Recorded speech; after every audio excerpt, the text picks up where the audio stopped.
बंदे की जिंदगी भाट होने की लग जाती है। ਜਾਂ छोटा होता बापू थप्पड़ मारता चल जो उन्हें कहना खेडना ना ना डंगर पट्ठे पा गया। फिर स्कूल जाता मास्टर कुटदा। फिर जब जवानी आती है स्कूटर मोटरसाइकिल मिलता है।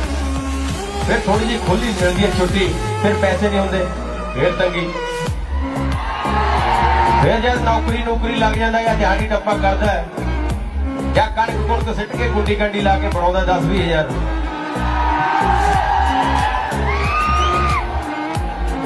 उदों फिर आशकी पै जाता है।